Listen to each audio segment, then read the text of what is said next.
We all know that a spoonful of sugar helps the medicine go down, and the same can be said for education.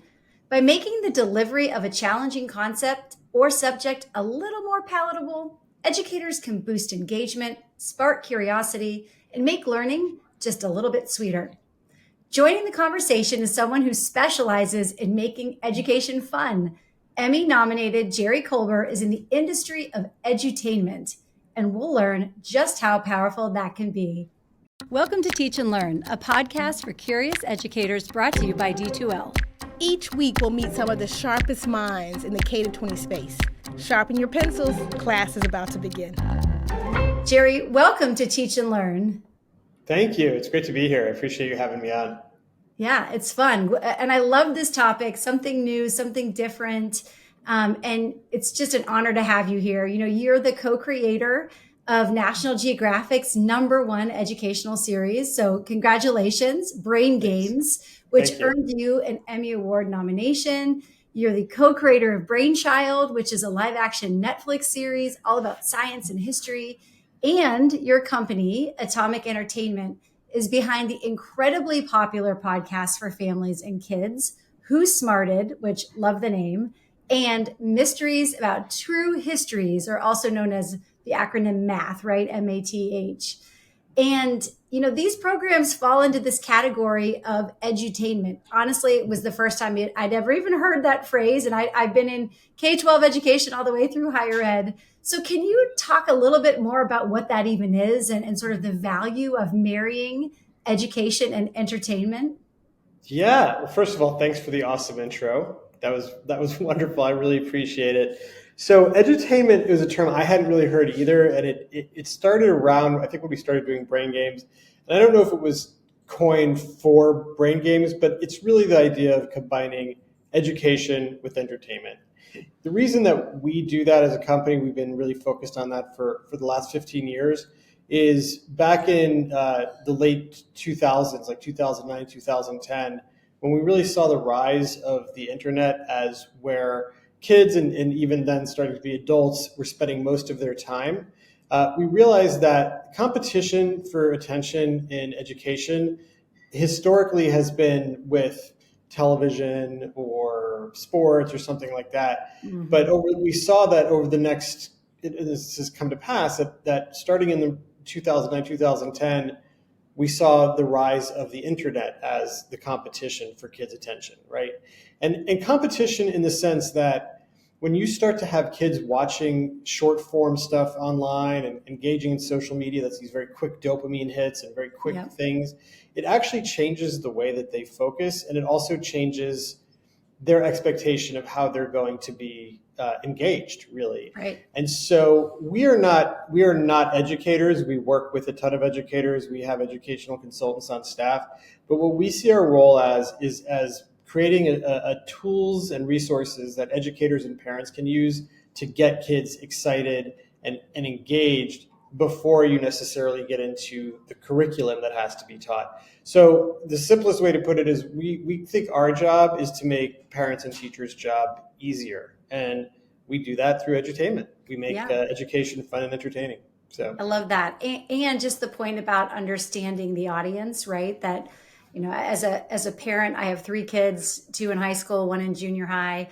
And, you know, short form is where it's at, and how they're consuming content is so different than certainly when I was going through school. So such a great point. And it makes sense. It makes sense to sort of meet them where they are in that vertical. So let's talk a little bit about how you got here, right? What your story is with this type of content creation. You talked about not being an educator necessarily, but certainly I would argue you are, because you are still educating in some way, even though there might not be a formal title with it. But I understand that when you were young, you were really interested in math and science and wanted to understand how things worked. But you struggled to connect the material because of the way it was taught in school. So can you talk a little bit about that? How did that make you feel? You know, how has that impacted the work you're doing now and really where your career ended up? Yeah, it's a good question. I mean, look, I really did struggle with how it was taught. It wasn't that I wasn't interested. I was always building model rockets and playing with chemistry kits and going to the Museum of Science and even thinking about math and how that related to how things work in nature. But then when I was in the classroom, I just wasn't engaging with the material in a way that I could follow. And it wasn't for lack of good teachers. I went to an excellent school with excellent teachers, but it was just the way my mind worked. And I was never diagnosed with anything in particular, but I probably in retrospect had something going on that just made it really hard for me to follow book learning. And it actually created a lot of anxiety for me because my friends were doing really well, and I knew that these were topics I was interested in, and it just wasn't sticking. And so it actually created a tremendous amount of anxiety for me around math and science and just school in general. But then I had other classes that I was thriving in, like my English classes and debate and drama. So places where I was connecting. And so once I started working in television and started to understand how to make really entertaining just entertainment. That's what I did initially. I did a lot of reality shows and stuff like that. There came a point where I had the opportunity to work with Nat Geo, and they asked me if I could bring what I knew about making really engaging pop culture entertainment on shows like Queer Eye and Inked and stuff like that, and bring it into the world of science. And that's when we created Brain Games. And that was, to me, like really at the core of that was this idea, like, can I create the science show that I wish someone had made for me when I was, in high school or college? And that's what Brain Games is. And so it's a way for people to just who either struggle with or have anxiety around these topics or never thought they could understand neuroscience. That's who that show is for. I know that all the people that love neuroscience and get it already, they're going to come along for the ride. Sure. I want to create entry points for people and kids and adults who don't see a way into topics. My job is to create ways for them to get into it and understand it. And that really, I think, comes a lot from my own experience of just anxiety around how things were taught. So, yeah, right. And couple that with, again, the way we know that kids and teens and really everybody is consuming content these days. So it sort of then becomes this natural entry point for them to start to even consider the possibility that maybe I do know something about this subject, especially if it's explained this way, and sort of just shifting the lens. So that's so neat how you've taken an experience around your interests and then also your love for creating entertainment and seeing how you can kind of connect those two things. So all these years later, you've co-founded Atomic Entertainment, and the mission is really interesting. And I think I'd love for you to talk a little bit about that. I'm going to quote the mission. You say, to create educational content so insanely fun and engaging that you don't realize you're learning. So why, exactly. Obviously you have the personal part of that experience as a kid,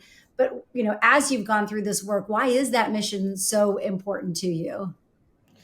Oh, that's a great question. It's because we are facing so many problems as a planet, as a species on this planet, and as stewards of the other species on this planet.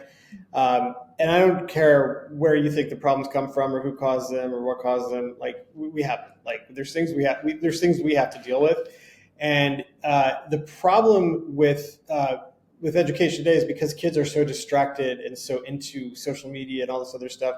They're not focusing as much as they could on the beauty of problem solving and critical thinking. And that the kids today, and even young adults and even adults, right? All of us could be the mind that solves the breakthrough problem that's going to make life better for everyone, right? Or that's going to solve a problem that's going to make the planet more habitable for a longer time, or come up with a way to go somewhere else in the universe, whatever that may be. But if we're not doing everything we can in our power, because we know how to do this in my company, if we're not doing everything we can to make sure that we're creating entry points for every possible mind to get excited about these topics and feel empowered to learn about science and history and critical thinking, then I just can't. Then we're just failing. That's basically so. That's our mission, is like to do that. And the last thing I'll say on this point is you hear a lot that people say everyone now has short attention spans, right? And that's a common thing. Kids watching short form stuff and they have short attention spans, and everyone has a short attention span. I think that is totally wrong. I don't think that's true at all. When you put someone in to watch the Barbie movie, they don't get up after 3 minutes and go, I have a short attention span, right? Like the problem is we have an interest problem, right? And it's that, and you know this, I don't preach in the choir here, but like if you can get people just a tiny bit interested in a topic and asking one or two questions where the questions themselves give them the confidence that they sort of start to understand the topic, then they'll go down the rabbit hole with the curriculum. They'll go down the rabbit hole with the lesson plan that isn't as necessarily fun, but now they're interested enough that they're going to connect and they want to connect. And so that's where we see our role is really just creating those little sparks and hooks of interest for teachers in the classroom, homeschool, or even just parents at home. Sure. Yeah, so true, right? The interest problem. And I think what you said about the critical thinking is, in all the conversations we have in this, the role that I have in academic affairs, I have the pleasure of being able to talk to all different types of people, different institutions, all different levels about learning and learners and how we get to some of that critical thinking conversation. But I think the other thing that I find, and this is something we talk a lot about on this podcast and as part of the mission of this podcast, which you're speaking to directly, is this notion of creating space for curiosity. And that's also a need, because without that space and without that entry point, as you're describing, we're missing out on potentially untapping minds or questions or conversations around some of these big problems. So I think it's all interconnected, and I love that. And so you have this focus. Obviously, you had the focus that was TV, but then you've also gotten into podcasting. We love it. Obviously, we're on a podcast right now. Yes. And it's so neat to see the way that even podcasting has continued to evolve. So looking outside of TV and into this podcasting medium, let's start with your very first and extremely successful and popular podcast for kids, Who's Smarted.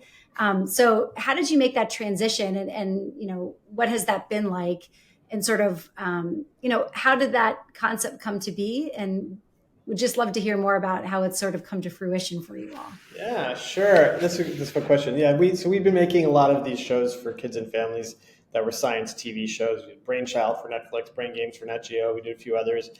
And then when the pandemic happened, we couldn't shoot any TV shows at all because all of our shows involved volunteers, and it just all the rules and stuff made it impossible. And we'd always kicked around the idea of a podcast. We'd never really crystallized on what it was. Mm-hmm. And it became very clear early on in that time that kids were just on their screens way too much, waking up, playing games, watching TV. So we were like, can we take this opportunity to create something educational for that parents would be excited for their kids to listen to, but that's fun enough that kids would listen to it instead of maybe playing a video game or something. And so that's where Who Smarted came from. And it just caught on like crazy. And, here we are 5 years and 600 episodes later and like 20 million downloads. I mean, it's insane, but we love it. We love the fans and we love the impact we've had with it. And so that was such a mind shift for us, the idea that we could have an idea and create it and put it out there without having to ask permission from a TV network for millions of dollars to make it, or even ask their permission to make a pilot or years of development with them. That we can have an idea that we know is going to be great and helpful for kids and families and put it out there in a matter of months. It's game changing for us, right? Because now we can launch shows like Mysteries About True Histories. We do Trustee Trivia. We've got other shows coming up that we're able to just expand our impact. And frankly, we have far more listeners and people being impacted and benefiting from our shows now in podcasting than we did when we were making TV shows. Interesting. So, yeah.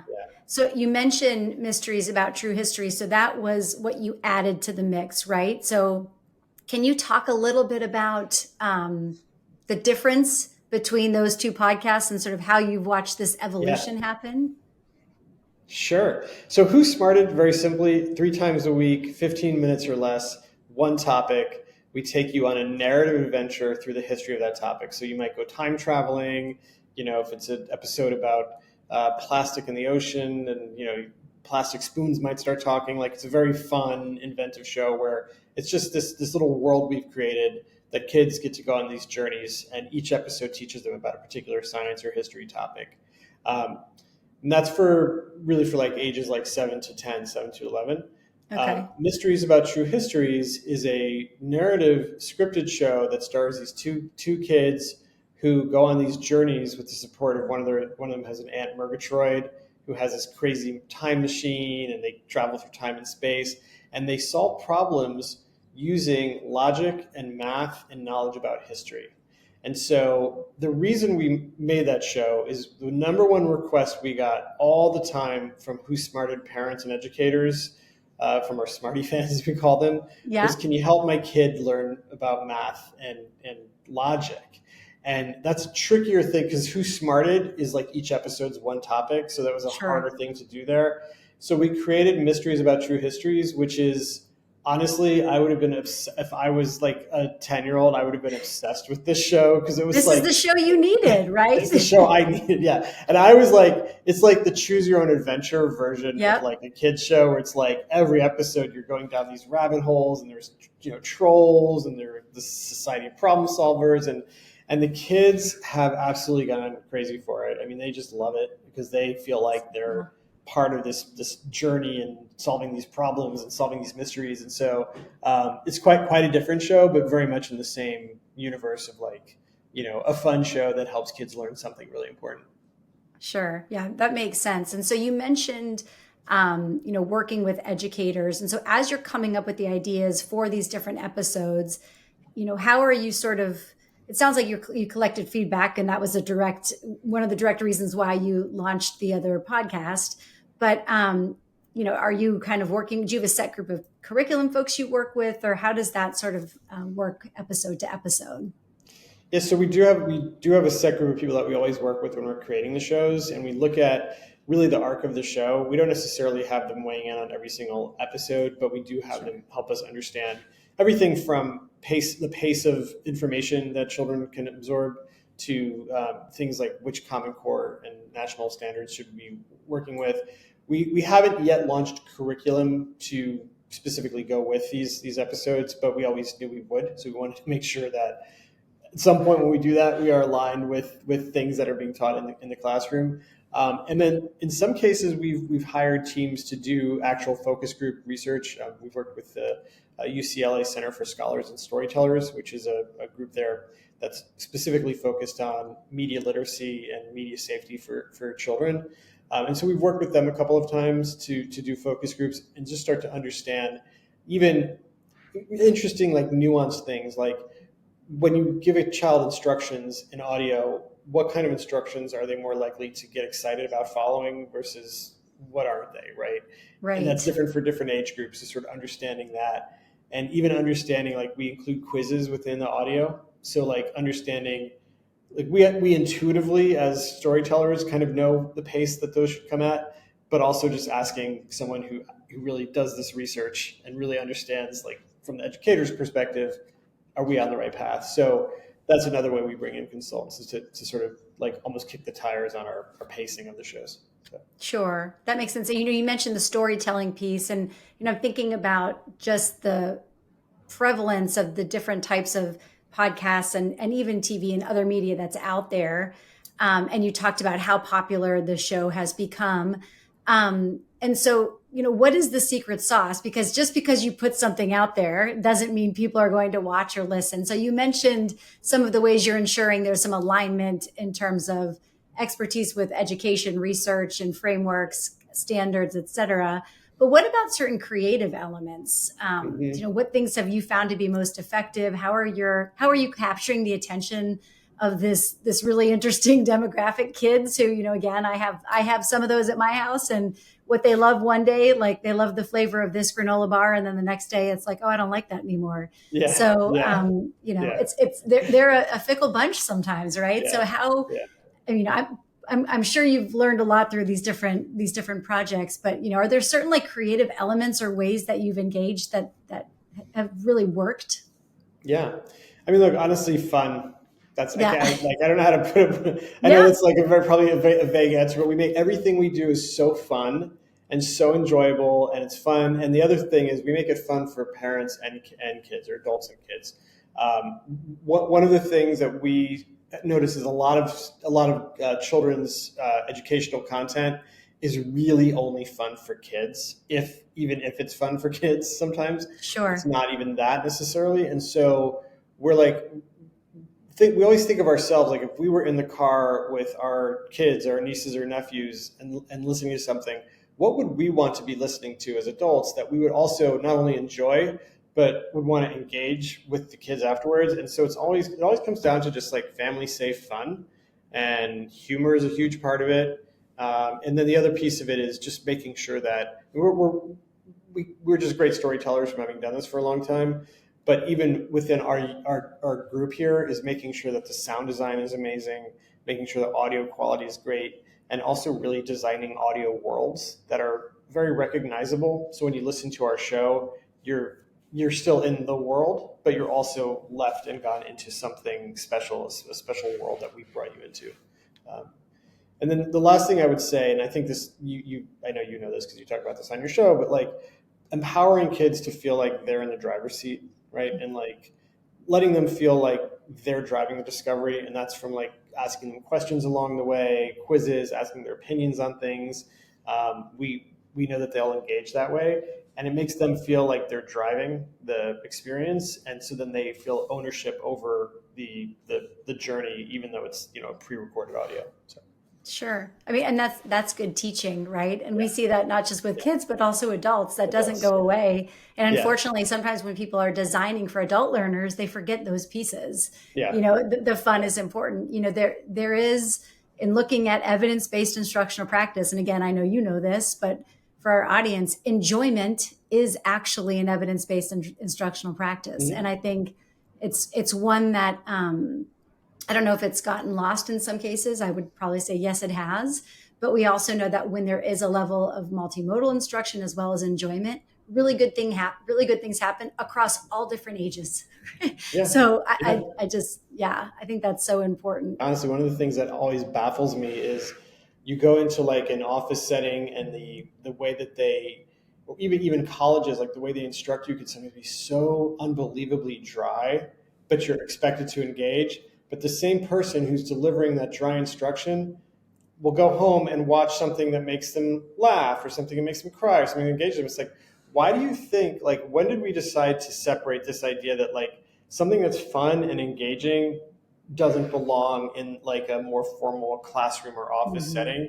It's like a rule that was made that, but like it totally flies in the face of actually the lived experience of everybody. And so we sort of ignore that rule, I Yeah. guess. Yeah. Which Well, is super fun. and the research also shows that people teach the way they were taught, right? And Right, so right, right. if as an educator I was lucky enough to be in an engaging environment and I want to emulate that versus like, somebody who maybe was more sage on the stage and they were just expected to absorb, right? So I there's like some of that that approach. as Yeah, well. yeah. So thinking about the teaching side of it, have you heard from teachers that they're using this as a part of their classroom? I mean, I know that this is something that's great for families, or you're on that road trip, or you're, trying to engage, kids in a different way. But what about educators and any ideas on how they've been using it in their classrooms? Yeah. I think I read that some of them have used it for like a transition time to ease them back Yes. into class, like after recess, but would love to hear more so that the educators listening might think of ways that they could apply this to their own classroom. Yeah, I mean, that is the number one thing we heard. We always thought the show would be that Who's Smarter would be used to help introduce kids to specific topics that might be being taught that day, and it is used that way sometimes. But the overwhelming response we hear from teachers is they just put on any episode coming back from recess or coming back from lunch or at the top of a class, that it's a way to get all the kids listening and engaged, and just kind of prime their minds to learn, and let the teacher also have a few minutes, obviously, to kind of not have to deal with the kids and like kind of just settle in and do their own stuff. So we know that we're in like tens of thousands of classrooms at this point, and we've also one of the chief things we'd heard was that teachers couldn't use this show necessarily because it had ads in it, even though the ads are all family safe and kid safe. So we actually, with our backers' help, we ended up offering a free subscription to all classroom educators for the ad-free version. It's usually, I think, $40 a year. We didn't want you to ask teachers to be spending another $40 a year on. Right. You guys are like already like overburdened. Yes.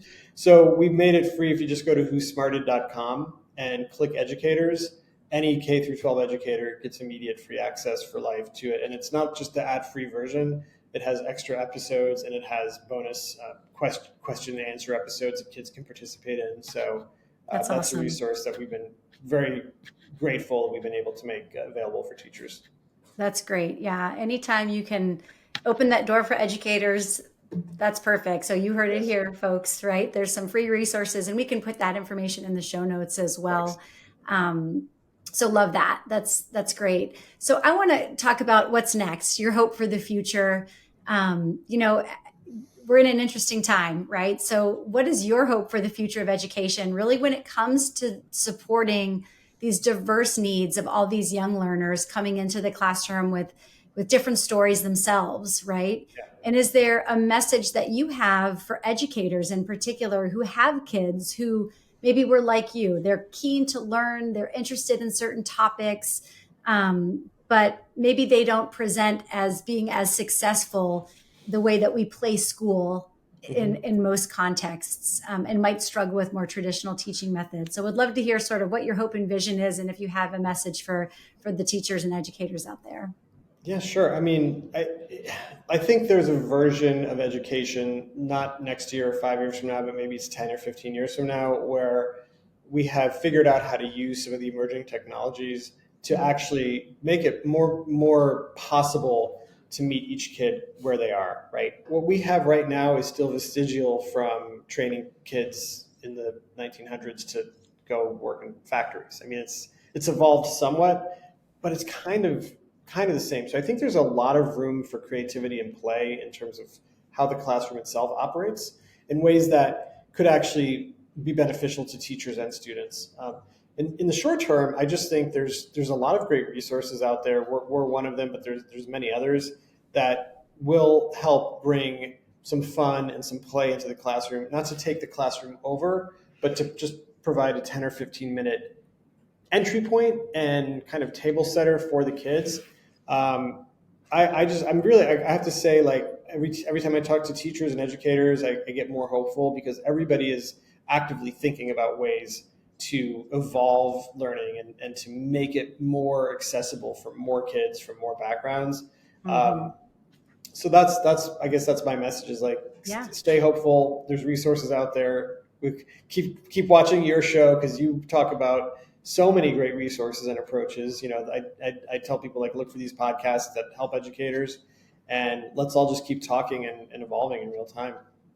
Yeah, absolutely. And I think you're spot on. I mean, technology ever evolving, and certainly a way to address maybe certain gaps, certain types of students, certain communities. I think that's, absolutely critical. And I think the other thing that really strikes me as you're talking about ways that educators can use, whether it's, an episode or other resources that you've just described in their teaching, and thinking about this engaging, fun-centered approach. I think it's important for people to also realize just because something is fun doesn't mean it doesn't have high standards, right? It's, fun can also mean holding students and having high standards and having accountability. It's just a different way of delivering knowledge, skill sets, competencies. And, I see that too in the conversation around technology enhanced learning, where, obviously during the pandemic, people had thoughts about emergency remote teaching, but it's like, we can't conflate those two things, right? With online learning. Similar here, just, when you're having fun, that doesn't necessarily mean that you've then stripped away every standard and now it's just a free for all. It's actually probably even more creative, more engaging, and able to hit even higher levels of knowledge gaining, analysis, critical thinking, as you've described, just by tweaking the way in which the information is being shared and disseminated, and the engagement that's happening, because it's active, it's fun, there's humor. So I think that's an important part of what you're talking about too. Yeah, thank you. Yeah. Yes to that. So anything else? Is there any other takeaways that you'd like for our audience of curious educators to kind of hang their hat on as they walk away from this conversation? Honestly, no, I think we've covered a lot of ground here, and I really appreciate the opportunity to come on and sort of talk through all this and share some of these resources. But like I said, keep listening to these podcasts, educator podcasts, keep talking, keep hopeful. I know it's a crazy time, but there's lots and lots of resources and people who are here to support each other. So I remain very, very hopeful and excited. Me too. Thank you so much. Thank you so much for joining us in this virtual classroom. Remember, audience, look for Who's Smarted and Mysteries About True Histories on Apple, Spotify, YouTube, or your podcast platform of choice. And make sure you check out National Geographic's Brain Games and Netflix's Brainchild. Lots of brain in there. Thank you to our dedicated listeners and curious educators everywhere. Remember to follow us on social media. You can find us on X, Instagram, LinkedIn, or Facebook at D2L. And be sure to subscribe to the D2L YouTube channel. You can also sign up for the Teaching and Learning Studio email list for the latest updates on new episodes, articles, and masterclasses. And if you like what you heard, remember to rate, review, and share this episode. And remember to subscribe so you never miss a thing. Bye for now.